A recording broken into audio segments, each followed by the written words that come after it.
رب اشرح لی صدری ویسر لی امری واحلل عقدۃ من لسانی یفقهوا قولی رب زدنی علما رب زدنی علما رب زدنی علما اللہم فقہنا فی الدین اللہم فقہنا فی الدین اللہم فقہنا فی الدین۔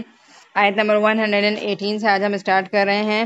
ہماری آیت دیکھیے کیا ہے، وَقَالَ الَّذِينَ لَا يَعْلَمُونَ اور کہا ان لوگوں نے جو نہیں جانتے، لولا کیوں نہیں، یکلمون اللہ کلام کرتے ہم سے اللہ تعالیٰ، او تأتینا آیا یا نہیں آتی ہمارے پاس کوئی نشانی۔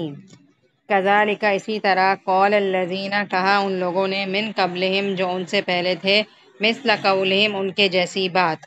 اچھا دیکھیں، جن لوگوں کے پاس علم نہیں ہے نا، ان لوگوں نے کیا کہا کہ، اور یہاں پر علم نہیں ہے اس سے مراد کیا ہے، مشرکین عرب ہیں، یعنی کہ مشرکین مکہ ہے، جنہوں نے یہودیوں کی طرح مطالبہ کیا کہ اللہ تعالیٰ ہم سے براہ راست گفتگو کیوں نہیں کرتے، یا ہمارے پاس کوئی بڑی نشانی نہیں آتی جسے دیکھ کر ہم مسلمان ہو جائیں۔ ٹھیک ہے، یعنی کہ پچھلے لوگوں کا یہی مسئلہ لگا رہا ہے کہ یا تو اللہ تعالیٰ کو ہم سامنے دیکھ لیں نعوذ باللہ، یا کوئی بہت بڑی بڑی سائنز آ جائیں جن کو دیکھ کر بس ہمیں یقین ہو جائے کہ کوئی اللہ ہے اور کوئی یہ کائنات کے چلانے والے ہیں اور قیامت کا دن برحق ہے۔ تو بڑی بڑی چیزیں ان کو دیکھنی تھیں، اور آپ جانتے ہیں کہ یہودیوں نے بھی یہ مطالبہ کیا تھا۔ یہودی سے مراد بنی اسرائیل ہے، اور بنی اسرائیلیوں نے بھی یہ مطالبہ کیا تھا، اور حضرت موسیٰ علیہ السلام کے ساتھ کوہ طور پر اللہ تعالیٰ کو دیکھنے کے لیے گئے تھے، تو پھر ان پر بجلی کی کڑک گری تھی کیونکہ مطالبہ صحیح نہیں ہے۔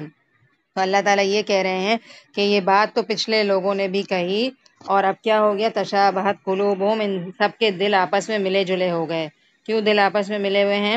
کیونکہ دونوں کے دلوں کی سوچ ایک ہی ہے۔ ہر کوئی یہی مطالبہ کر رہا ہے کہ اللہ تعالیٰ نظر آ جائے، کوئی بہت بڑا سائن نظر آ جائے۔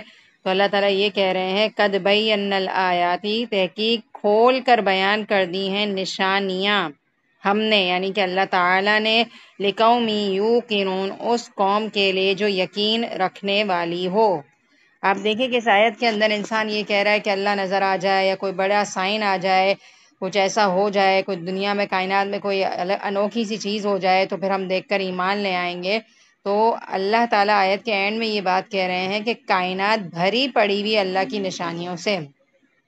دیکھیں قرآن بھی اللہ کی نشانی ہے، اور کائنات بھی اللہ کی نشانی ہے، اور ہماری ذات میں بھی اللہ کی نشانی نظر آتی ہے ہمیں۔ ہماری ذات میں، ہماری باڈی کے اندر جو تبدیلیاں ہو رہی ہیں، جو چینجنگ ہو رہے ہیں، جو سسٹمز خود بخود چل رہے ہیں، کیا یہ خود بخود چلتے ہیں؟ ہم صبح اٹھتے ہیں تو ہمارے جو سیل رات کو تھک کر سو گئے ہوتے ہیں، آپ صبح اٹھیں آپ فریش ہوتے ہیں، تو یہ کون آپ کو فریش کرتا ہے؟ کون آپ کی باڈی میں نیو سیلز کو بلڈ کرتا ہے؟ کوئی تو ہے نا طاقت۔ پھر اسی طرح ہم وہی اپنی انرجی کے ساتھ اپنے دن کا آغاز کرتے ہیں، جو کھا رہے ہیں ایزیلی ہم ڈائجسٹ کر رہے ہیں، ایزیلی چبا کر حلق سے اتار پا رہے ہیں، اور ہماری باڈی کے اندر بلڈ کا سپلائی ویسا کا ویسا ہی ہو رہا ہے، ڈائجیشن ویسی کی ویسی ہی ہو رہی ہے، ہمارے لنگز پمپ کر رہے ہیں، بہت ساری چیزیں خود بخود کام کر رہی ہیں۔ تو اب آپ سوچیں کہ یہ اللہ نہیں ہے تو اور کون ہے؟ کس نے یہ سسٹم چلایا ہوا ہے؟ تو قرآن میں آتا ہے کہ انسان کی ذات کے اندر بھی اس کے لیے نشانی ہے، اور کائنات کے اندر بھی نشانی ہے۔ کائنات کے اندر نشانی ہے کہ نہیں ہے؟ اگر ہم فجر کے بعد سوئیں اور اٹھیں اور یہ دیکھیں کہ آج سورج ہی نہ نکلے تو پھر روشنی کون لائے گا؟ تو سورج، اتنے بڑے سورج کا نکل جانا کیا نشانی سے کم ہے؟ اب جو لوگ اللہ کو نہیں مانتے تو وہ کیا چاہتے ہیں کہ ان یوزول سی چیزیں کچھ ہونے لگیں، کہ پتہ نہیں آسمان پہ کوئی بہت بڑا سا ایک نشان آنے لگے اور پھر ہم دیکھ کر اللہ کو پہچانیں۔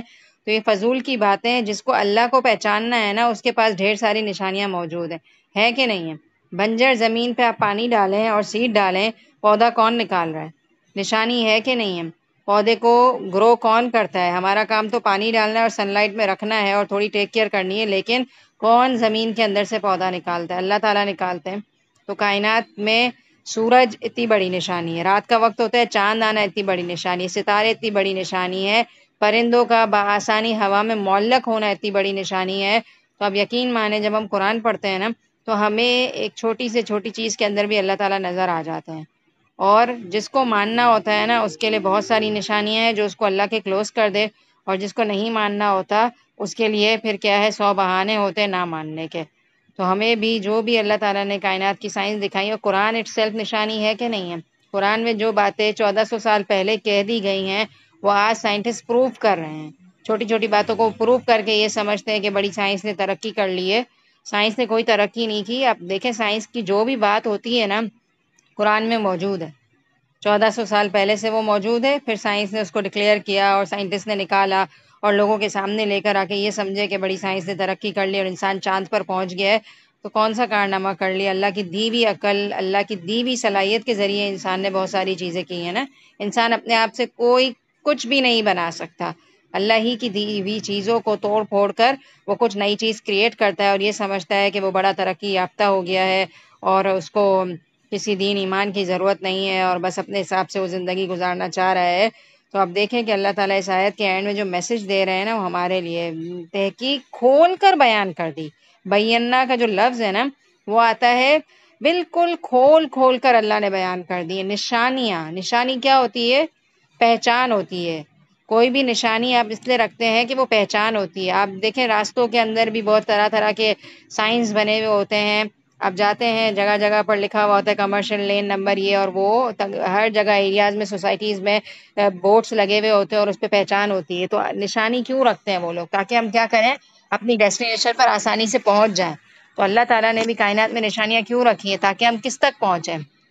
نشانی ہمیں کس کے قریب کر دے؟ اللہ کی پہچان دے دے۔ اور کس کو نشانی نظر آتی ہے؟ جو یقین رکھتا ہے۔ جو یقین رکھتا ہے نا وہ پھر اپنی ذات میں بھی کھڑا ہو کر اپنے آپ کو آئینے میں دیکھ رہا ہوتا ہے، اپنے ہاتھ کو دیکھ رہا ہوتا ہے، تو وہ ہاتھوں کی لکیروں میں بھی اللہ کو ڈھونڈ لیتا ہے کہ کس طرح سے اللہ نے میرے ہاتھ میں لکیریں بنائی ہیں، کوئی تو ہے نا مجھے بنانے والا، اتنی پرفیکشن کے ساتھ مجھے ڈیزائن کیا ہے، اتنے اچھے میرے آئیبروز بنائے ہیں، اور کیا کیا اللہ تعالیٰ نے مجھے نعمتیں دے رکھی ہیں، اور کس طرح سے ہم کھانا پینا اپنا انجوائے کرتے ہیں، اور اپنی ذات میں کیا کیا اللہ تعالیٰ کی نعمتیں ہیں کہ کوئی ایک نعمت کسی دن بھی کم ہو جائے تو ہمیں اندازہ ہو جائے گا کہ اس کی ورتھ کیا ہے۔ تو قد بینا الآیات لقوم یوقنون ہمارے لیے اس آیت میں مین میسج ہے، اور میری اور آپ کی کوشش ہونی چاہیے کوئی بھی سائن اللہ کا دیکھیں تو اللہ تک پہنچے، ٹھیک ہے۔ انا ارسلناک بالحق، بے شک ہم نے بھیجا آپ صلی اللہ علیہ وسلم کو حق کے ساتھ، یعنی کہ قرآن دے کر یا دینی تعلیمات دے کر، بشیرا و نذیرا، آپ صلی اللہ علیہ وسلم کا کام ہے بشارت دیں اور خبردار کریں لوگوں کو، اویئر کریں کہ ان کے لیے کیا صحیح ہے اور کیا غلط ہے، اور اگر صحیح راستے پر چلیں تو جنت کی خوشخبری ہے، اور اگر ہم صحیح راستہ فالو نہیں کریں تو اللہ معاف کرے ہمارے لیے جہنم کا پھر ڈراوا ہے۔ وَلَا تُسْأَلُ عَنْ أَصْحَابِ الْجَحِيمِ، اور تم نہیں سوال کیے جاؤ گے جہنمیوں کے بارے میں۔ بہت زبردست آیت ہے، اس کا کنیکشن پچھلی آیت سے ہے۔ پچھلی آیت میں یہ کہا گیا کہ کچھ لوگ مان کر نہیں دے رہے ہیں، ان کو طرح طرح کی نشانیاں چاہیے، تو آپ صلی اللہ علیہ وسلم کو یہ تسلی دی جا رہی کہ آپ کا کام پتہ ہے کیا ہے؟ لوگوں کو بس جا کر بتا دیں کہ کیا کرنا ہے کیا نہیں کرنا، کون سا راستہ ٹھیک ہے کون سا راستہ غلط ہے۔ اب لوگ نہیں مان رہے نا تو آپ ریلیز ہو جائیں، آپ ٹینشن نہ لیں، آپ سے قیامت کے دن جہنمیوں کے بارے میں نہیں پوچھا جائے گا، کیونکہ آپ نے تو اپنی رسالت کا حق ادا کر دیا نا۔ اب ماننے والا نہیں مان رہا تو آپ صلی اللہ علیہ وسلم کے بارے میں تو ظاہر ہے آپ صلی اللہ علیہ وسلم سے پوچھ نہیں ہوگی، جس کو ماننا ہے وہ مانے، اور جس کو نہیں ماننا وہ آبویسلی پھر آپ صلی اللہ علیہ وسلم سے پوچھ نہیں ہوگی۔ جو انسان نہیں مان رہا اسی سے سوال ہوگا کہ اس نے کیوں نہیں کیا کام۔ تو پیغام پہنچانے والے کو کیا کرنا ہے؟ اپنا پیغام دے دینا ہے، اور جو سننے والے ہیں ان کی یہ ذمہ داری عائد ہوتی ہے کہ وہ کیا کریں؟ اللہ تعالیٰ کے دین پر عمل کرنے کی کوشش کریں۔ آیت نمبر 120، وَلَن تَرْضَ عَنْكَ الْيَهُودُ وَلَا النَّصَارَىٰ حَتَّىٰ تَتَّبِعَ مِلَّتَهُمْ، اور ہرگز نہیں راضی ہوں گے آپ سے یہودی اور نہ عیسائی یہاں تک کہ آپ پیروی کریں ان کے دین کی۔ اب آپ دیکھیں کہ آپ صلی اللہ علیہ وسلم قرآن کا پیغام پہنچا رہے ہیں، اسلام کی دعوت دے رہے ہیں، لیکن یہود و نصارہ کا کیا مسئلہ ہے کہ وہ صرف اور صرف اپنے دین کو فالو کر رہے ہیں، اور اس میں بھی انہوں نے خود ساختہ تبدیلیاں کر لی ہیں، اور یہ کہا جا رہا ہے کہ یہود و نصارہ آپ سے اس وقت تک راضی نہیں ہوں گے جب تک کہ آپ ان کے طریقے کو فالو نہ کریں۔ قُلْ إِنَّ هُدَى اللَّهِ هُوَ الْهُدَىٰ، ریمائنڈر دیا جا رہا ہے آپ صلی اللہ علیہ وسلم کو اور ہمیں بھی کہ دیکھیں یاد رکھیے گا ہدایت تو وہی ہدایت ہے جو اللہ کی ہدایت ہے، اور یہاں کیا ہدایت ہے؟ قرآن۔ قرآن از اے کمپلیٹ گائیڈنس، اس کے ساتھ ہمیں کسی کتاب کی کسی بھی چیز کی اور ضرورت نہیں ہے، قرآن اور سنت اٹس انف فار اس، اگر ہم لینا چاہیں تو یہ پورا طریقہ دین ہے۔ ولا ان اتبعتا، اور وارن کر دیا آپ صلی اللہ علیہ وسلم جیسی عظیم شخصیت کو، اور ویسے آپ صلی اللہ علیہ وسلم کے اندر تو obviously یہ ساری خرابیاں نہیں ہیں، یہ ہمیں ایک طریقے سے میسج دیا جا رہا ہے، اور اگر پیروی کی آپ نے احواءہم، ان کی ڈیزائرز کی، ان کی باتوں کو فالو کیا، بعد الذی، بعد اس کے جو آ گیا آپ کے پاس، من العلم، علم میں سے، تو یاد رکھیے ما لک من اللہ، نہیں ہے آپ کے لیے اللہ کی طرف سے من ولی ولا نصیر، نہ کوئی دوست اور نہ مددگار۔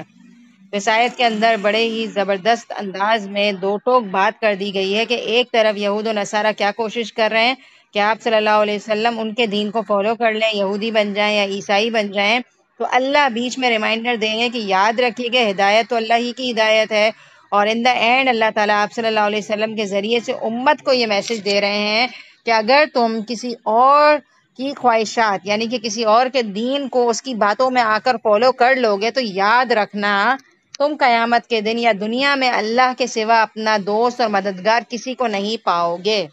جب تک تم اللہ کے دین پر چل رہے ہو، اللہ کے راستے پر چل رہے ہو، تو اللہ کی نصرت اور مدد تمہارے ساتھ ہے، اللہ تعالیٰ تمہارے دوست ہیں، تمہاری رہنمائی کریں گے۔ ہم اپنے اوپر لے لیتے ہیں یہ آیت کو کہ ہم کیسے لیں گے۔ جب میں پڑھ رہی تھی اور پڑھا رہی تھی تو میرے ذہن میں کچھ پوائنٹس آئے، وہ میں آپ کو بتا دیتی ہوں۔ وہ یہ ہے کہ آج کے دور میں بھی دیکھیں ہم مسلمان ہیں، الحمدللہ ہمارے کچھ لائف اسٹائل ہیں، ہمارے اوپر نمازیں فرض ہیں، ہمارے اوپر ایک طریقے سے مسلم ڈریس اپ جو ہمارا ہے پراپر، کہ ہم اپنی حیا کو کور کریں، اپنا ہیڈ کور کریں، اپنا چہرہ کور کریں اور اپنا سینہ کور کریں، اور اگر ہم بہت زیادہ پردہ نہیں بھی کر سکتے تو ہمیں ایٹ لیسٹ اپنے سر پر تو اپنے کور رکھنا چاہیے، اور سینہ بہت زیادہ آتی ہے تاکید اس میں، کیونکہ سینہ ایک عورت کا اٹریکشن والا پارٹ ہوتا ہے، اور اگر ہم کھلا رکھتے ہیں تو ہم ایک طریقے سے خود ہی بے حیائی کی دعوت دے رہے ہیں کسی ان نون پرسن کو، تو ہماری ہی پروٹیکشن کے لیے ہمیں پردے کا حکم دیا گیا ہے۔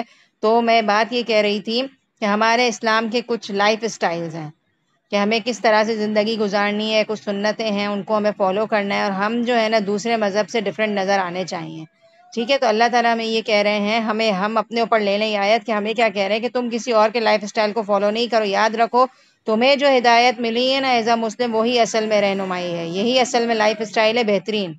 تو اگر تم اس لائف اسٹائل کو چھوڑ کے کسی اور کو فالو کرو گے تو یہ بتاؤ کہ تمہارا کیا بنے گا؟ تم کسی اور کے لائف اسٹائل کو فالو کرو گے تو پھر جو جنت تمہارے لیے بنائی گئی ہے پھر وہ تمہاری تو نہیں رہے گی نا، پھر وہ اس کو ملے گی جو کر کے دکھائے گا کچھ۔ اب آپ دیکھیں کہ ہم جو لائف اسٹائل اللہ معاف کرے یہودیوں کا یا عیسائیوں کا یا نان مسلمس کا اپنی شادی بیاہوں کے اندر یا اپنی موت کی رسومات کے اندر فالو کرتے ہوئے نظر آتے ہیں، یا ہم بے حیائی جو کرتے ہوئے نظر آتے ہیں، یہ سارے طریقے کس کے ہیں؟ دوسری قوم کے ہیں نا۔ تو آپ یہ دیکھیں کہ دوسری قوم ہمارے طریقوں کو تو فالو نہیں کرتی نا، لیکن ہم کیا کر رہے ہیں؟ ان کے طریقے کو فالو کر کے فخر محسوس کر رہے ہیں۔ اور جو سب سے سکسیسفل انسان دنیا میں جو گزرے ہیں آپ صلی اللہ علیہ وسلم، جو کامیاب ترین انسان ہے اور اللہ کے چنے ہوئے بندے، ان کے لائف اسٹائل کو ہم فالو نہیں کر پا رہے ہوتے، ہمیں شرم آتی ہے وہ فالو کرتے ہوئے، یا ہم سمجھتے ہیں کہ ہم ان کو فالو کر لیں گے تو ہم کہیں نقصان نہ اٹھا لیں۔ تو یاد رکھیے گا کامیابی اسی راستے میں ہے، کامیاب وہی ہے جو اللہ کے دین پر عمل کرتا ہے، اور ناکام ہے وہ شخص جو اپنی مرضی کی زندگی گزارتا ہے۔ تو اللہ تعالیٰ ہمیں اس آیت کے اندر یہ بتا رہے ہیں کہ تم ایک ایسی سوسائٹی میں رہتے ہو، الحمدللہ we are living in a Muslim country, ہمارے لیے کہیں آنے جاتے ہوئے بھی نماز کی ماشاءاللہ کوئی مسئلہ نہیں ہے، ہم جہاں بھی جائیں اپنا مصلی لے کر جائیں اور مصلی بچھا کر ہم نماز پڑھ سکتے ہیں، ہمارے لیے الحمدللہ دین پر عمل کرنا بہت مشکل نہیں ہے۔ سمجھے ہم کسی نان مسلم کنٹری میں رہ رہے ہوتے تو وہاں نمازوں کے لیے بھی مشکل ہوتی، پھر حلال حرام کھانے کی بھی پریشانی آتی ہے، پھر وہاں ہر جگہ سے ویسٹرن ڈریسز لوگ پہن رہے ہوتے، تو پھر ہم کیسے وہاں پر جا کر مسلم کلچر کو فالو کریں؟ لیکن الحمدللہ ہم پاکستان میں رہ رہے ہیں اور ایک مسلم کنٹری ہے، اور ماشاءاللہ سب جگہ پر اسلام کا ماشاءاللہ سے انتظام ہے اور بہت ایزی ہے ہمارے لیے فالو کرنا، لیکن پھر بھی ہمارا کیا حال ہے کہ ہم ویسٹ کے کلچر کو فالو کرتے ہوئے فخر محسوس کرتے ہیں۔ ویسٹرن لوگ باہر سے یہاں آتے تو وہ تو پردہ نہیں کرتے کہ بھئی ہم یہاں رہ رہے ہیں تو ہم پردہ کر لیں ورنہ ہمیں لوگ پاکستانی کیا کہیں گے، لیکن ہم جب کسی باہر کے کنٹری میں جاتے ہیں تو ہم فوراً سے اپنا عبایا اتار دیتے ہیں، یا فوراً سے اپنا وہ کہتے ہیں دوپٹہ اتار لیتے ہیں اور انہی کے کلچر کو فالو کرنے لگ جاتے ہیں، انہی کی طرح ہائے ہیلو کرنا شروع کر دیتے ہیں، سلام تک کہنا بھول جاتے ہیں ہم۔ تو اب آپ یہ دیکھیں کہ ہم کیا کر رہے ہیں۔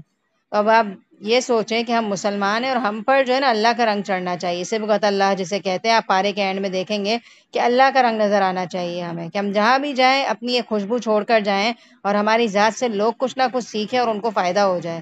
ایسا نہ ہو کہ وہ کیا آتا ہے کہ چلو تم ادھر کو ہوا ہو جدھر کی، یعنی کہ جیسی ہوا چل رہی ہے، جیسا ٹرینڈ چل رہا ہے ہم اسی کو آنکھیں بند کر کے فالو کر لیں۔ آپ لمٹ میں اپنی زندگی کو obviously انجوائے کر سکتے ہیں، منع نہیں ہے، لیکن انجوائے کرتے ہوئے دیکھیں کہ میری انجوائمنٹ اللہ کی لمٹس کو تو کراس نہیں کر رہی ہے۔ آپ اپنی گیدرنگز کریں، کزنس گیدرنگ کریں، فرینڈس گیدرنگ کریں، فیملی گیدرنگ کریں، ملیں جلیں، ہلا گلا کریں، ویکینڈز انجوائے کریں، لیکن جب انجوائے کر رہے ہو تو یہ سوچیں کہ کوئی لمٹ تو کراس نہیں ہو رہی ہے، حلال حرام کا اللہ نہ کرے کوئی ایسا مسئلہ تو نہیں آ رہا ہے کہ ہم اللہ کو ناراض کرنے والے بن جائیں. تو ہمیں اپنے آپ کو چیک کرنے کی ضرورت ہے کہ ہم کیا کر رہے ہیں. اور ہم یاد رکھیں کہ اتنی بڑی ہستی آپ صلی اللہ علیہ وسلم کو یہ کہا جا رہا ہے کہ آپ کسی اور کے لائف اسٹائل کو فالو نہیں کریں، اور وہ ماشاءاللہ کرتے بھی نہیں تھے. یہ تو ہمیں سکھایا جا رہا ہے کہ ہم کہیں ادھر ادھر نکل نہ جائیں، تو ہم یہ دیکھیں کہ کامیابی کس راستے میں ہے، اور دل سے یقین مان لیں کہ آپ صلی اللہ علیہ وسلم کی ہی لائف اسٹائل میں کامیابی ہے. لہٰذا ہمیں کیا کرنا چاہیے؟ دل کے ساتھ اس چیز کو فیل کرتے ہوئے اسی راستے پر اپنی زندگی کو گزارنا چاہیے، اور اپنی نسلوں کو بھی یہ راستہ دکھانا چاہیے.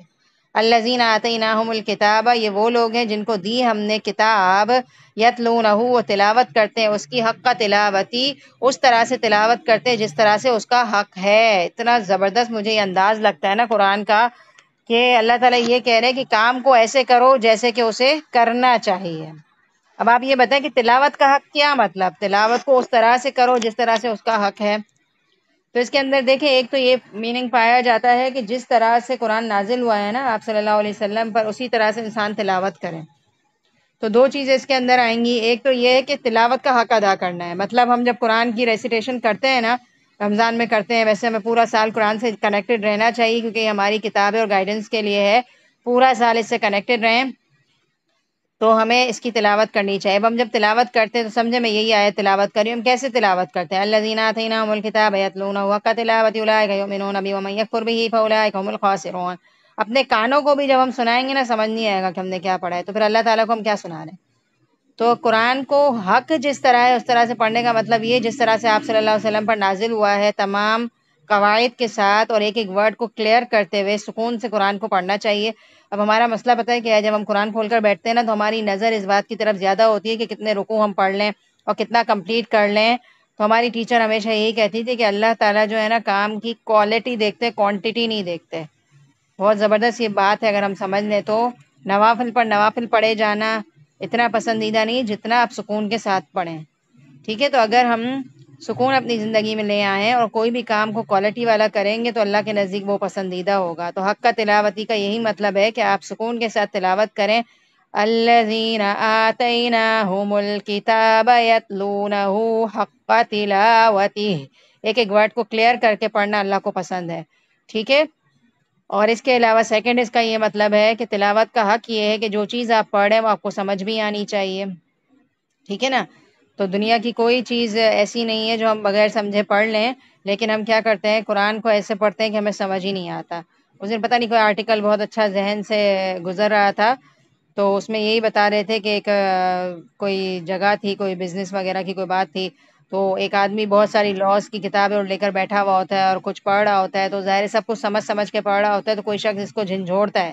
وہ یہ کہتا ہے کہ یہ ساری کتابیں آپ سمجھے بغیر پڑھیں تو اپنا بزنس رن کر لیں گے. تو وہ یہ کہتے ہیں کہ کتنا بے وقوفانہ سوال ہے کہ سمجھے بغیر پڑھیں اور پھر لا کیسے سمجھ آئے گا، اور کیا کیسے سیکھوں گا، اور کیسے کر سکوں گا میں بزنس رن. تو وہ شخص ان کو یہی کہتا ہے کہ ہم مسلمانوں کا یہ حال ہے کہ قرآن سمجھے بغیر بس اس کو پڑھ لیتے ہیں اور اپنی زندگی اپنی مرضی سے گزار لیتے ہیں. تو اس آیت کے اندر دو میننگ پائے جائیں گے. ایک یہ ہے کہ آپ تلاوت کو ورڈ ٹو ورڈ صحیح طریقے سے ادا کریں، اور دوسرا یہ کہ جو بھی پڑھ رہے ہیں وہ سمجھ آنا چاہیے. تو الحمدللہ اللہ تعالیٰ نے یہ موقع دیا ہے کہ مل کر بیٹھے ہیں اور آپ سمجھ رہے ہیں، تو انشاءاللہ اس کو کنٹینیو کریں. اللہ تعالیٰ ہم سب کے دلوں میں قرآن کو اتارے اور ہمیں سمجھنے کی توفیق دے. اولئک یؤمنون بہ، یہی لوگ قرآن پر ایمان لاتے ہیں. ومن یکفر بہ، اور جو کوئی انکار کرے اس قرآن کا، فاولئک هم الخاسرون، تو وہ کون ہے؟ نقصان اٹھانے والا ہے. تب آپ دیکھیں نا، ہم آنکھیں بند کر کے کہتے تو یہ ہیں کہ ہم مسلمان ہیں، اور اوبویسلی قرآن پر تو ہمارا یقین ہے، قرآن پر تو ہمارا ایمان ہے، قرآن کا ہم انکار نہیں کر رہے. لیکن آپ دیکھیں ہمیں پتہ ہی نہیں ہے قرآن میں کیا لکھا ہوا ہے، تو ہم کس بات پر ایمان لا رہے ہیں اور کس بات کا انکار کر رہے ہیں؟ پتہ ہی نہیں ہے ہمیں کیا لکھا ہوا ہے. سرسری طور پر ہمیں بس نیند کی نالج ہے. تو قرآن کے اندر ایسی ایسی باتیں ہیں جو ہمیں سنی سنائی باتیں نہیں ہوتی. جب ہم کھول کے دیکھتے ہیں نا تو ہمیں پتہ چلتا ہے کہ اس کے اندر کیا کیا خزانے چھپے ہوئے ہیں. تو اس کو اپنی زندگی کا حصہ بنائیں. اللہ تعالیٰ اس قرآن کو ہمارا اوڑھنا بچھونا بنا دے. ہماری زندگی میں اس کا سیکھنا سکھانا یہ ایک امپورٹنٹ چیز ہے. ہم خود بھی سیکھیں, بچوں کو بھی سکھائیں. ٹھیک ہے. تو اس آیت میں اوور آل ہمارے لیے یہی میسج ہے کہ قرآن کو سمجھ کر پڑھنا چاہیے. اگلی آیت آ رہی ہے بنی اسرائیل کے حوالے سے, اور آج بہت ہی زبردست آیات آنے والی ہیں. یا بنی اسرائیل اذکروا, اے بنی اسرائیل تم یاد کرو نعمتی اللتی, نعمت اللہ کی, انعمت علیکم جو تم پر ہیں, وانی فضلتکم علی العالمین, اور بے شک میں نے تمہیں فضیلت دی ہے تمام جہان والوں پر. تو ہم نے بات کی نا بنی اسرائیل کو اللہ تعالیٰ نے اس زمانے میں تمام جہان والوں پر فضیلت دی تھی, لیکن ان کی حرکتیں, ان کی ناشکریاں, ان کا آپ صلی اللہ علیہ وسلم کی رسالت پر ایمان نہ لانا, ان کو اس فضیلت سے پھر کیا کیا گیا, خارج کر دیا گیا, نکال دیا گیا, اور یہ انعام ہمیں دے دیا گیا اور ہمیں بہترین امت بنا دیا گیا. تو یہ آیت ہم آسانیاں رکھی ہیں, اور کبھی کبھی پیار بھی آتا ہے اللہ تعالیٰ پر. ہم کہتے ہیں کہ نماز پڑھنا بہت مشکل ہے. آپ دیکھیں کہ یہ 50 نمازیں تھیں جو آپ صلی اللہ علیہ وسلم کو دی گئیں, تو آپ صلی اللہ علیہ وسلم نے اسی وقت اللہ تعالیٰ سے تخفیف کروا لی, کیونکہ آپ صلی اللہ علیہ وسلم کو پتا تھا کہ میری امت 50 نمازیں نہیں پڑھ سکے گی. تو اللہ تعالیٰ نے تخفیف کر کر کے 5 نمازیں کر دی, اور آپ کو پتہ ہے ان 5 نمازوں کا اجر 50 کے برابر ہی ہے. صرف 5 نمازیں ہمیں کہی گئی, اور کبھی کبھی پیار آتا ہے اللہ تعالیٰ پر کہ اللہ تعالیٰ نے آسانی تو دیکھیں آپ رکھی ہے. سفر میں ہمیں کہا ہے کہ قصر کر لو نماز, اور بیماری کی حالت میں ہمیں پتہ ہے کیا کہا ہے کہ چلو وضو نہیں ہو رہا تو وہ کر لو, صرف فرائض کر لو, 4 فرائض جو ہمارے ہیں وہ کر لو, اور اگر تم کھڑے نہیں ہو پا رہے ابھی, چلو تمہاری طبیعت ٹھیک نہیں تو تم بیٹھ جاؤ. اچھا بیٹھ بھی نہیں پا رہے تو لیٹ جاؤ. اچھا منہ سے نہیں نکل رہے الفاظ تو اشارے سے پڑھ لو.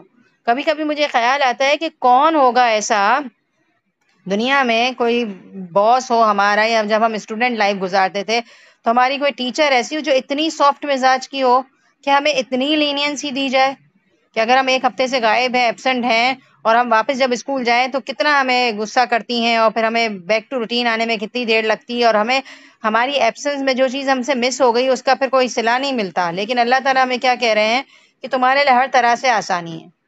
اور ایک اور بھی بہت پیاری اس میں بات مینشن کروں گی کہ جو انسان روٹین وائز کوئی چیز کر رہا ہوتا ہے نا, جیسے چاش کی نماز ہے یا اشراق کی نماز آپ کی روٹین میں شامل ہے, یا قرآن کا کچھ حصہ آپ باقاعدہ استقامت کے ساتھ کرتے ہیں, لیکن اگر آپ بیمار ہو جائیں یا سفر پہ نکل جائیں اور وہ چیز نہ کر سکیں, سفر کی وجہ سے نہیں کر پا رہے, تو آپ کو پتا ہے کہ فرشتے نہیں کر پا رہے ہوتے نا, اس دن بھی آپ کے لیے اجر لکھتے ہیں اللہ کے حکم سے. کیوں لکھتے ہیں؟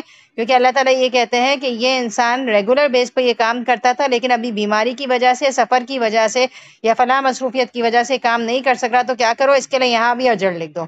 تو دنیا میں کون باس ہوگا کہ آپ کے ایبسنٹ ہونے کو بھی پریزنٹ لکھ دے؟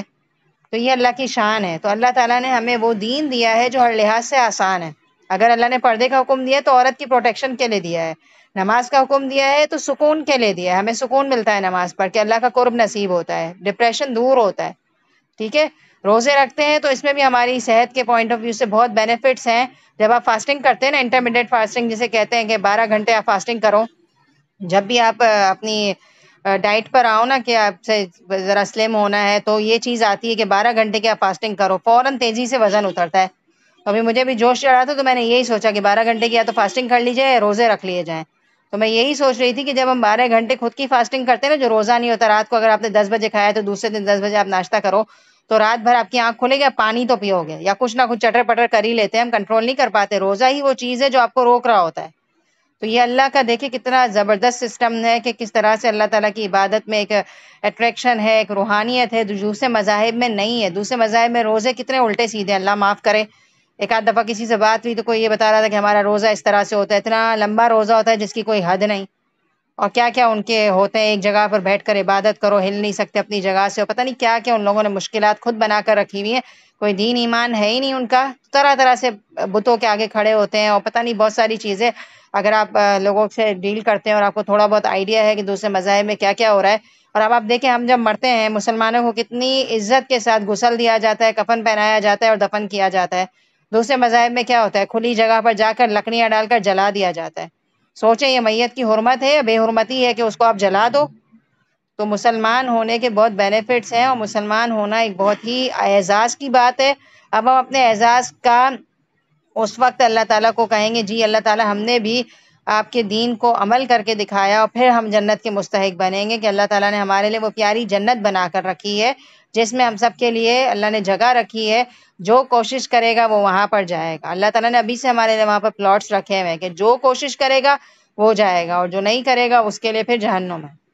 تو اللہ تعالیٰ کہہ رہے ہیں اے بنی اسرائیل، آپ امیجن کریں، آپ کو کہہ رہے ہیں کہ اے امت محمدیہ، تم یاد کرو اللہ کی نعمت ہے جو تم پر ہیں.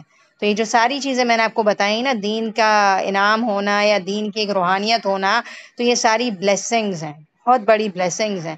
نماز کتنی بڑی نعمت ہے، کتنی بڑی نعمت ہے نماز، کتنا سکون ملتا ہے. ہماری نماز نہیں ہوتی، ایک ہفتے کے بعد جب مصلی پہ کھڑے ہوتے تو دل خوش ہونے لگتا ہے. اتنا سکون ہے نا نماز کے اندر کہ کسی اور مذہب میں کوئی ایسی عبادت نہیں ہے جو انسان کو اتنا سکون دے. ذکر کریں اللہ کا، کتنا سکون نصیب ہوتا ہے. اور اللہ یہ کہہ رہے ہیں کہ یاد رکھو میں نے پوری انسانیت پر تمہیں فضیلت دی ہے. وانی فضلتکم علی العالمین. اگلی آیت 123، واتقوا یوما لا تجزی نفس عن نفس شیئا. اور یہ ڈرو اس دن سے، قیامت کے دن کا نقشہ کھینچا جا رہا ہے کہ بی اویئر، اس دن سے ڈرو کہ اس دن کیا ہونے والا ہے. لا تجزی نفس عن نفس شیئا، کوئی نفس کسی کے کچھ کام نہیں آئے گا. ولا يقبل منها عدل، اور نہ تم سے لیا جائے گا کوئی بدلہ. یعنی کہ انسان اللہ کو کہے کہ یہ میں آپ کو دیتا ہوں، مجھے آپ چھڑا دے جہنم سے، کوئی چیز دے کر کہے. ولا تنفعها شفاعہ، اور نہ کوئی سفارش، جو بھی سفارش ہوگی اللہ کے حکم سے ہوگی. اللہ تعالیٰ نہیں چاہیں گے تو کوئی سفارش نہیں کرے گا. اللہ تعالیٰ جن لوگوں کے حق میں سفارش قبول کریں گے صرف وہی سفارش کریں گے. ولا هم ينصرون، اور نہ وہ مدد دیے جائیں گے. تو اس آیت کے اندر اب آپ صلی اللہ علیہ وسلم ہے نا، ہمارے ظاہر نبی ہیں اور ان کی ہم امتی ہیں، تو انشاءاللہ آپ صلی اللہ علیہ وسلم ہماری سفارش کریں گے. لیکن آپ کو پتہ ہے آپ صلی اللہ علیہ وسلم بھی کس کی سفارش کریں گے؟ اس کی کریں گے جس نے واقعی آپ صلی اللہ علیہ وسلم کے لائف سٹائل کو فالو کر کے دکھایا ہوا. ایسے ہی سفارش نہیں ہو جائے گی. سفارش کے لیے دیکھیں دنیا میں بھی سفارش کرنے کے لیے نا آپ کو، چلیں آج کل تو اللہ معاف کرے دھوکہ دہی اتنی ہے کہ تھوڑے پیسے دے کر آپ چپ کرا لیتے ہیں. تو قیامت کے دن بھی کچھ لوگوں کو اسپیشل پروٹوکال دیا جائے گا جو آپ صلی اللہ علیہ وسلم کے واقعی امتی بنیں گے، اور ان کے لیے آپ صلی اللہ علیہ وسلم کہیں گے کہ اللہ یہ میرے امتی ہیں اور آپ ان کی سفارش میرے لیے قبول فرمائیں. تو پھر اللہ تعالیٰ ایسے لوگوں کی سفارش قبول کریں گے، لیکن اس کے لیے آپ کو زندگی اپنی صحیح گزارنی ہوگی. تو آیت کے اندر یہ بتایا جا رہا ہے کہ قیامت کے دن کوئی کسی کے کام نہیں آئے گا. ماں بھی کہہ رہی ہوگی کہ میری جان مجھے بچا لے. پوری کائنات میں آتا ہے کوئی قیامت کے دن سب کہہ رہے ہوں گے نفسی نفسی نفسی، اللہ مجھے بچا لے مجھے بچا لے. لیکن اس کے بارے میں آتا ہے کہ آپ صلی اللہ علیہ وسلم کہیں گے امتی امتی، کس کو بچا لیجئے؟ میری امت کو بچا لیجئے. ٹھیک ہے، تو ہمیں یہ دیکھنا چاہیے کہ آپ صلی اللہ علیہ وسلم ہم سے کس قدر محبت کرتے ہیں، اور کس طرح سے ان کو ہماری دنیا میں بھی فکر رہی ہے، اور آخرت میں بھی وہ ہمارے لیے ہی بول رہے ہوں گے کہ اللہ میری امت کو بچا لے. سفارش کے اوپر میں آپ سے ایک بات کہہ رہی ہوں کہ دنیا میں جب ہم کسی بڑی لائن پہ لگے ہوئے ہوتے ہیں، NIC کے لیے جاتے ہیں یا پاسپورٹ آفس جاتے ہیں، بہت بڑی بڑی لائنیں لگی ہوئی ہوتی ہیں، تو اگر آپ کا کسی سے وہاں کوئی کنیکشن ہے اور اس بیس پر آپ کو پروٹوکال دیا جائے اور جلدی سے بلا لیا جائے اور آپ کو دھوپ میں اور لمبی لائنوں میں نہ کھڑا رہنا پڑے، کتنا اسپیشل فیل ہوتا ہے کہ نہیں ہوتا؟ اور ایسا لگتا ہے کہ کتنے اسپیشل ہیں ہم اور ہمارا کتنا کام آسان ہو گیا. تو قیامت کے دن ہم نے کوئی تیاری کی ہوئی ہے کہ ہمیں وہاں بھی ایسے ہی اسپیشل ٹریٹ کیا جائے؟ وہاں تو اتنی لمبی لائنیں ہوں گی کہ کہا یہ جاتا ہے کہ سورج جو آج بہت دور ہے نا، اتنا اونچا ہے سورج کہ ہم سوچ بھی نہیں سکتے. سورج بظاہر تو ہمیں ایسا لگتا ہے کہ ہمارے منہ پہ ہے، لیکن بہت اونچا ہے وہ، اس کی اونچائی بہت ہی زیادہ ہے، بہت زیادہ دور ہے ہم سے. لیکن اس کے باوجود جب گرمی پڑتی ہے تو ہمیں کتنی گرمی ہوتی ہے نا. قیامت کے دن جب ہم کھڑے ہوں گے تو سورج بالکل نیچے آ چکا ہوگا اور ہر انسان اپنے گناہ کے حساب سے پسینے میں ڈوب رہا ہوگا. تو کیا گرمی کا عالم ہوگا اور کیا لمبی لائنیں ہوں گی، اور ایک دن 50,000 سال کے برابر ہوگا اور ہمارا حساب کتاب شروع ہوگا اور پھر ہم سے حساب کتاب لیا جائے گا، تو ہمارا کیا حال ہوگا؟ امیجن کریں ایسے موقع پر آپ صلی اللہ علیہ وسلم آئیں اور ہمارا ہاتھ پکڑ کر ہمیں الگ لے جائیں اور کہیں کہ یہ ہے میرے امتی، تو آپ ان کی سفارش میری وجہ سے قبول فرمائیے، اور ہماری سفارش قبول ہو جائے اور ہم جنت میں چلے جائیں اور ہمارا بارہ وہ ہو جائے، پار ہو جائے، تو کیا ہوگا ہمارا؟ لیکن ہم سب جانتے ہیں کہ ہم کس طرح سے آپ صلی اللہ علیہ وسلم کی سنتوں کو اپنی زندگی میں شامل کرنے سے حیا محسوس کرتے ہیں اور شرم ہمیں آتی ہے، اور ہم سلام پراپر نہیں کر پاتے لوگوں کو یہ سوچ کے کہ لوگ ہمیں کیا کہیں گے، کس نظر سے دیکھیں گے. اور ہم امتی ہونے کے باوجود اپنا سر پر دوپٹہ نہیں مینیج کر پاتے، غیر محرموں کے سامنے اپنی حیا کو مینٹین نہیں کر پاتے، تو پھر ہم کیا کریں گے اس دن؟ تو اللہ تعالیٰ سے دعا ہے کہ یہ ساری باتیں سننے کا مقصد یہ ہے کہ ہمارے اندر تبدیلی آئے، کیونکہ دیکھیں ہمیں پروٹوکول ملنا بہت اچھا لگتا ہے. آپ نے دیکھا ہوگا نا کبھی آپ راستے میں جا رہے ہوتے ہیں اور اگر اچانک سے راستے بند ہو جائے، 2-3 راستے روڈ روک لی جاتی ہیں، اور پھر جو مین آنے والا ہوتا ہے نا، پریزیڈنٹ ہے یا کوئی بھی ہے بڑا، تو اس کے آنے سے پہلے 5-6 گاڑیاں جاتی ہیں، بڑی شاندار گاڑیاں، اور وہ گارڈز وغیرہ بھی بیٹھے ہوئے ہوتے ہیں گن لے کر. تو پہلے وہ 5-6 گاڑیاں گزرتی ہیں، پھر وہ کوئی اسپیشل گزرتا ہے، اور پھر پیچھے اس کی گاڑیاں آتی ہیں. تو اس کو بڑے شان کے ساتھ نکالا جاتا ہے نا. تو ایک دفعہ ہماری ٹیچر نے یہ والی بات اسی طرح کری تھی، اسی لیے میں کہہ رہی ہوں کہ ٹیچر بھی بولتی تھی ہماری کہ جب میں یہ منظر دیکھتی ہوں نا تو میرے دل سے دعا نکلتی ہے کہ اللہ قیامت کے دن تو مجھے ایسا وی آئی پی ٹریٹمنٹ دینا. اور اللہ کا وی آئی پی ٹریٹمنٹ دنیا کے وی آئی پی ٹریٹمنٹ سے کہیں زیادہ ہوگا کہ ہم فرشتوں کی بیچ میں سے نکلیں اور فرشتے ہمارے ارد گرد ہوں اور ہمیں لے لے کر جنت میں جا رہے ہوں. تو اس کا دنیا سے کوئی کمپیریزن نہیں ہے، لیکن دنیا میں ایسی چیزیں دیکھ کر طلب ہونی چاہیے ہمارے اندر کہ ہمیں جو جب ہم پڑھتے ہیں تو ہمیں کچھ ہونے لگتا ہے کہ کس طرح سے حضرت ابراہیم علیہ السلام نے اللہ کے لیے قربانیاں دیں. وَإِذِ ابْتَلَىٰ إِبْرَاهِيمَ رَبُّهُ بِكَلِمَاتٍ فَأَتَمَّهُنَّ، اور جب آزمایا ابراہیم علیہ السلام کو اس کے رب نے چند باتوں کے ساتھ تو انہوں نے اسے پورا کر دیا. تو ابراہیم علیہ السلام کا تو آپ سب جانتے ہیں کہ ان کی قربانیاں بہت ہی زیادہ مشہور ہیں، اور انہوں نے کس طرح سے اپنے بیٹے کی بھی قربانی کی تھی، جس کی وجہ سے ہم عید الاضحیٰ کے موقع پر بکرے یا گائیں وغیرہ قربانی کرتے ہیں اللہ کے لیے، صرف انہی کی فالو کرنے میں کہ اللہ کو ان کا یہ عمل اتنا پسند آیا تھا کہ اللہ تعالیٰ نے رہتی دنیا تک قیامت کے تک قربانی کو فرض کر دیا ہے ہمارے لیے. تو ابراہیم علیہ السلام کی جہاں بے شمار قربانیاں ہیں، یہاں پر جن قربانیوں کا ذکر ہے وہ میں آپ کے سامنے ڈسکس کروں گی.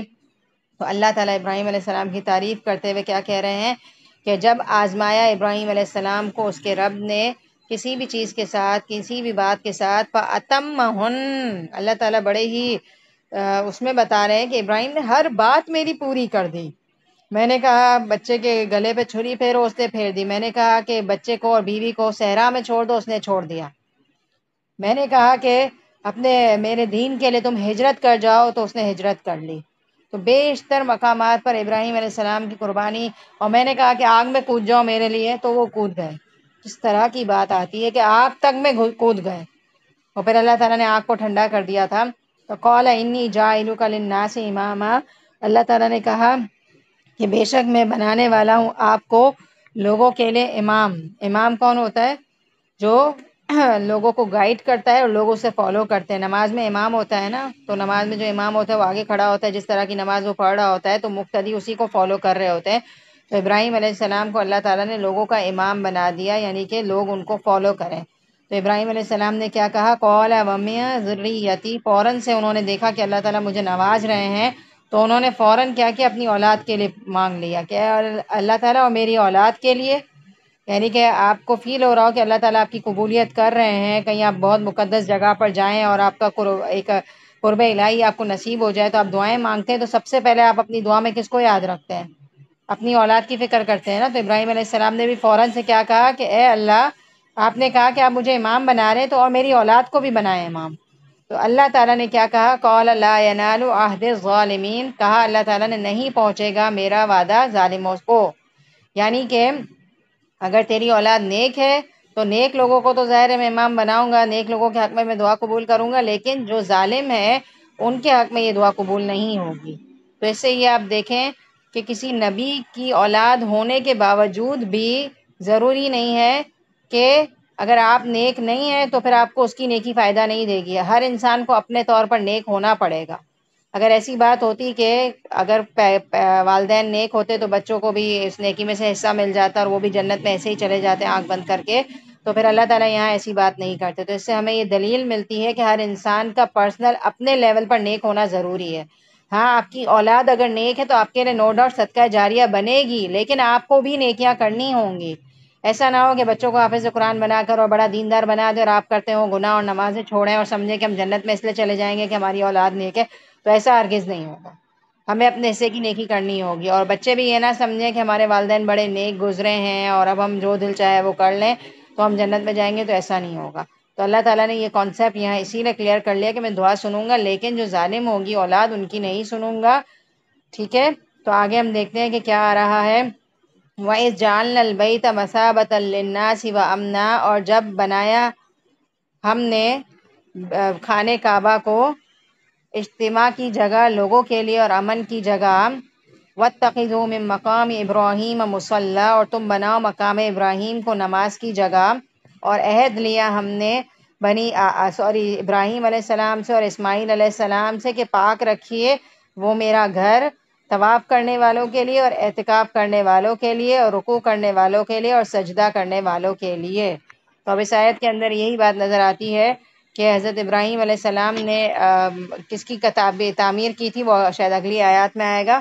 یہاں خانہ کعبہ کی بات ہو رہی ہے کہ خانہ کعبہ کیسا گھر ہے، لوگوں کے اجتماع کی جگہ ہے اور امن کی جگہ ہے، اور جو مقام ابراہیم، جو ایک مقام ابراہیم آپ نے دیکھا ہوگا خانہ کعبہ کے پاس جو بنا ہوا ہے کانچ میں اس کو رکھا گیا ہے، تو یہاں پر حضرت ابراہیم علیہ السلام کے جو نشان ہیں وہ ان کے پاؤں کے نشان ہیں، اور یہ پاؤں کے نشان کب کے ہیں؟ جب وہ خانہ کعبہ تعمیر کر رہے تھے تو وہ پاؤں کے نشان اللہ کو اتنے پسند آئے کہ اللہ تعالیٰ نے اس کو قیامت تک محفوظ کر لیا ہے۔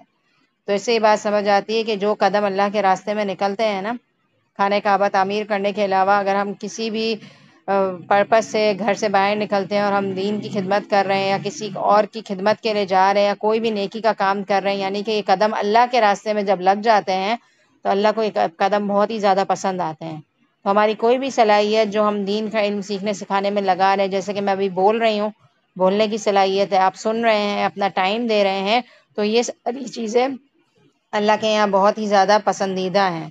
اور ابراہیم علیہ السلام اور اسماعیل علیہ السلام کو کیا کہا کہ آپ میرے گھر کو پاک صاف رکھیے، رکوع کرنے والوں کے لیے، سجدہ کرنے والوں کے لیے، اعتکاف کرنے والوں کے لیے اور طواف کرنے والوں کے لیے۔ اور کس طرح سے پاک صاف رکھنا ہے؟ ظاہری پاکی بھی ہے کہ کوئی گندگی نہ ہو، اور دوسرا باطنی پاکی یہ ہے کہ یہاں پر صرف اور صرف توحید ہو اور شرک کی آمیزش سے اس جگہ کو پاک کریے، کیونکہ وہاں بھی اس دور میں خانہ کعبہ کے اندر لوگوں نے بت رکھے ہوئے تھے اور وہ بتوں کی عبادت کیا کرتے تھے۔ تو حضرت ابراہیم اور اسماعیل علیہ السلام سے کیا کہا گیا ہے کہ اس جگہ کو ہر اس گندگی سے پاک کیا جائے۔ اور جب کہا ابراہیم علیہ السلام نے رب اجعل ھذا بلدا آمنا، اس جگہ کو آپ امن والا بنا دیں، وارزق اہلہ من الثمرات، اور رزق دیجئے اس کے رہنے والے کو پھلوں میں سے، من آمن منہم باللہ والیوم الآخر، جو کوئی ایمان لائے ان میں سے اللہ پر اور قیامت کے دن پر، قال ومن کفر، تو اللہ تعالیٰ نے کہا کہ جس نے کفر کیا، فأمتعہ، تو میں فائدہ دوں گا اسے، قلیلاً تھوڑا سا، ثم اضطرہ الی عذاب النار، پھر میں اسے مجبور کر دوں گا جہنم کے آگ کی طرف، وبئس المصیر، اور وہ بہت ہی برا ٹھکانہ ہے۔ اس آیت کے اندر ابراہیم علیہ السلام کا یہ آ رہا ہے کہ انہوں نے اللہ تعالیٰ سے کیا دعا کی تھی کہ اللہ تعالیٰ اس جگہ کو امن والی جگہ بنا دیں، اور یہاں بہت زیادہ رزق آپ اتار دیجئے یہاں کے رہنے والوں کو جو ایمان لائیں اور اللہ اور آخرت پر ایمان لائیں۔ تو اللہ تعالیٰ نے کیا کہا کہ میں جو کفر کرتا ہے نا، جو میرا ناشکرہ ہے یا جو دین سے دور ہے، تو میں اسے بھی دنیا کا فائدہ دوں گا، تھوڑا سا فائدہ دوں گا، لیکن پھر کیا ہوگا؟ دنیا تو اللہ تعالیٰ نے ہر کسی کو دے دی ہے نا، چاہے کوئی نیک ہو یا برا ہو، لیکن جو برے ہیں اور اللہ کے دین کو فالو نہیں کر رہے، اپنی مرضی کی زندگی گزار رہے ہیں، تو ان کے لیے یہ آتا ہے کہ ان کو دنیا تو مل گئی ہے، لیکن پھر کیا ہے؟ انجام کیا ہے؟ جہنم کا عذاب ہے، اور وہ بہت ہی بری جگہ ہے۔ اس آیت کے اندر ابراہیم علیہ السلام کی دو دعائیں آ رہی ہیں، ایک یہ آ رہی ہے کہ وہ کہہ رہے ہیں کہ اس شہر کو امن کا گہوارہ بنا دے، اور آپ جانتے ہیں کہ حضرت ابراہیم علیہ السلام کی یہ دعا جو ہے نا بہت ہی ایکسلنٹ وے میں قبول ہوئی ہے، اور آج تک یہ دعا ہم دیکھتے ہیں کہ وہ جگہ ایسی ہے جہاں امن ہی امن ہے۔ آپ سوچیں کہ رات کے وقت جب ہم وہاں اپنے ہوٹل سے لے کر وہاں جاتے ہیں حرم تک، تو ہم اگر اکیلے بھی ہوں تو ہمیں کوئی فکر نہیں ہوتی، کیونکہ وہاں رونق ہے اور وہاں پر کوئی لوٹ مار، کوئی قتل و غارت گری، کوئی سین نہیں ہے جو دوسری جگہ پر ہوتا ہے۔ تو یہ دعا کس کی قبول ہوئی ہے؟ حضرت ابراہیم علیہ السلام کی۔ اور وہاں پر کسی درخت کو بھی نہیں کاٹا جاتا، کسی چھوٹے سے جانور کو بھی قربان کرنا ہے، شکار کرنا ہے، یہ ساری چیزیں ممنوع ہیں، پسندیدہ نہیں ہے، منع ہے۔ تو یہ ابراہیم علیہ السلام کی دعا ہے، ٹھیک ہے۔ اور دوسرا ابراہیم علیہ السلام نے یہ جو دعا کی کہ یہاں پر جو ہے نا ہر طرح کا پھل آپ نازل کر دیں، تو آپ دیکھیں کہ وہاں پر جو ہے نا بن موسم کے پھل بھی نظر آتے ہیں۔ اور جب حضرت ابراہیم علیہ السلام نے یہ دعا کی تھی نا، اس وقت مکہ جو ہے نا ایک سنسان وادی تھا، سنسان وادی تھی بالکل، بہت پہلے کی بات ہے کہ مکہ آباد جگہ نہیں تھی، ایک ویران سی جگہ تھی، اور وہاں پر کچھ بھی ایسا نہیں تھا، اور کہا یہ جاتا ہے کہ وہاں تو کوئی ہریالی بھی نہیں تھی، بالکل بنجر سی زمین تھی، لیکن حضرت ابراہیم علیہ السلام کی یہ دعا قبول ہوئی۔ ایک وقت لگا اس دعا کو قبول ہونے میں، لیکن قبول ہوئی، کیونکہ انہوں نے اخلاص کے ساتھ مانگی تھی، دل سے مانگی تھی، اور اللہ کے اتنے چوزن بندے تھے تو ان کی دعا تو قبول ہونی ہی تھی۔ تو ایک وقت لگا، اور آج آپ دیکھتے ہیں کہ وہ جگہ ایسی ہے جو امن کا گہوارہ ہے، جو ہر وقت آباد رہتا ہے یہ گھر، اور ہر وقت لوگوں کی ایک اٹریکشن کی جگہ ہے، اور ہمارا بھی دل چاہتا ہے کہ ہم اس جگہ پر بار بار جائیں۔ اور مصابہ کا ورڈ ہم نے پڑھا نا کہ لوگوں کے لیے اجتماع کی جگہ بنایا ہے، تو مصابہ کا ایک مطلب یہ بھی ہے لوٹ کر آنے والی جگہ۔ ایک دفعہ جاتے ہیں تو دوسری دفعہ جانے کا دل ہوتا ہے، دوسری دفعہ تو تیسری دفعہ۔ کعبہ ایک ایسی چیز ہے جس کی کشش ختم نہیں ہوتی۔ تو یہ حضرت ابراہیم علیہ السلام نے ہی قربانی دی اور اس کو اپنے ہاتھوں سے تعمیر کیا، اور تعمیر جب کر رہے تھے تو پاؤں کے نشان اللہ کو اتنے پسند آئے کہ اللہ تعالیٰ نے کیا کیا، پاؤں کے نشان کو سیو کر لیا، اور اپنے جب بیوی بچوں کو صفا مروہ کی پہاڑی پر چھوڑ کر آ گئے تھے نا، تو آپ جانتے ہیں کہ حضرت ہاجرہ چلتی جا رہی تھی، تو اس وجہ سے ہم صفا مروہ کی صحیح کرتے کیونکہ حضرت ہاجرہ اس جگہ پہ دوڑی تھیں، اور جب ان کے بیٹے کو بھوک لگی حضرت اسماعیل علیہ السلام کو، تو ایک جگہ سے پاؤں کے رگڑنے سے کیا ہوا تھا، پانی بہہ پڑا تھا، اور حضرت ہاجرہ نے کیا کہا تھا، زمزم، اور زمزم کا کیا مطلب ہوتا ہے، رک جا۔ تو وہ پانی رک گیا، اور اگر کہا یہ جاتا ہے کہ حضرت ہاجرہ اس وقت زمزم نہیں کہتی نا، تو آج تک یہ پانی کا سلسلہ جاری ہی رہتا۔ تو وہاں سے کنواں اللہ کے حکم سے نکلا تھا، اور وہاں سے لوگ آج بھی سیراب ہوتے ہیں، اور اتنا بہترین پانی ہے کہ جس کو پینے سے انسان کو شفا ملتی ہے۔ تو آپ سوچیں کہ ان کی قربانی اللہ کو کتنی پسند آئی کہ یہ ہمارے ریچولز بن گئے۔ ہمارا عمرہ مکمل نہیں ہے اگر ہم صفا مروہ کی صحیح نہ کریں تو۔ اور مقام ابراہیم کو حضرت ابراہیم علیہ السلام نے کہا کہ یہ نماز کی جگہ بن یہ نا اللہ والوں کے اندر کی آیت پڑھاتے ہوئے کچھ ہو رہا ہے کہ ابراہیم علیہ السلام جب یرفع بلند کر رہے تھے قواعد یعنی کہ عمارتیں کس کی، خانہ کعبہ کی، ابراہیم اور اسماعیل علیہ السلام خانہ کعبہ کی عمارتیں اٹھاتے جا رہے تھے، بنیادیں رکھ رہے تھے، گھر بنا رہے تھے اللہ کا، تو کیا کہتے جا رہے تھے، فکر کیا تھی ان کو، اتنا بڑا نیکی کا کام کرنے کے باوجود فکر کیا تھی، ربنا تقبل منا، اللہ تعالیٰ آپ قبول کر لیجئے اس نیکی کو، انک انت السمیع العلیم، کیونکہ آپ ہی سننے والے ہیں اور جاننے والے ہیں۔ اتنی بڑی نیکی کرنے کے باوجود اتنی عاجزی کہ ایک ہی فکر لگی ہوئی ہو کہ اے اللہ آپ قبول کر لیں۔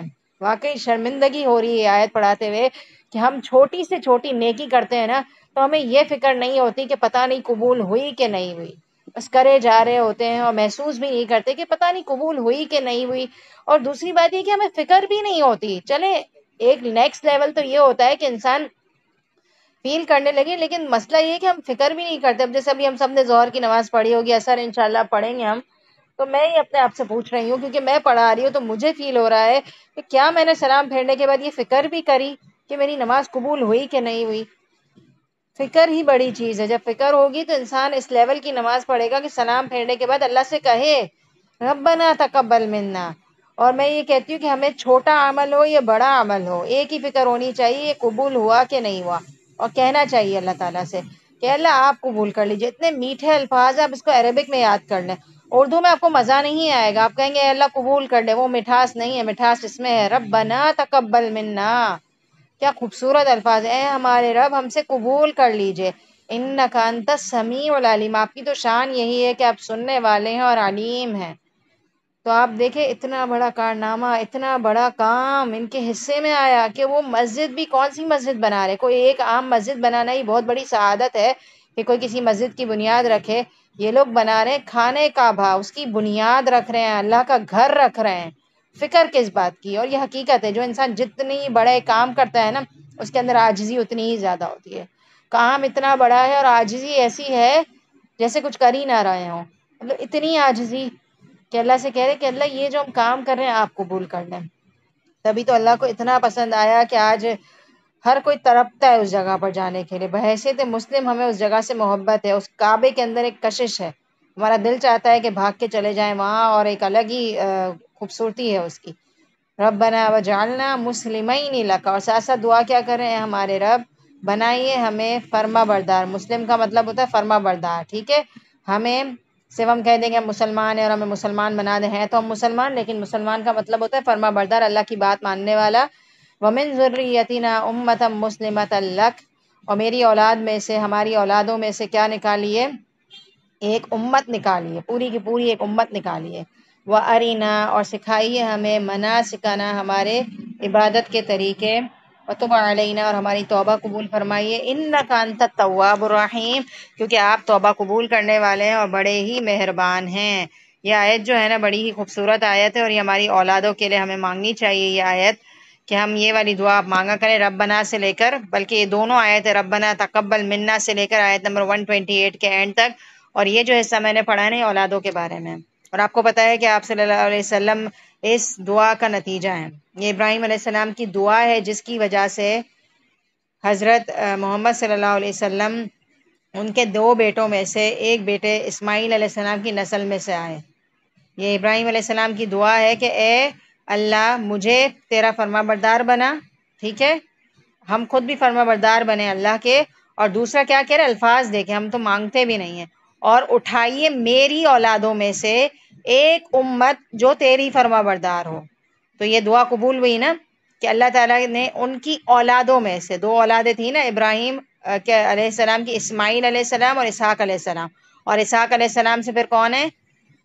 وہ آتے ہیں یعقوب علیہ السلام، اور یعقوب علیہ السلام کے جو 12 بچے تھے ان میں سے یوسف علیہ السلام آتے ہیں، ٹھیک ہے.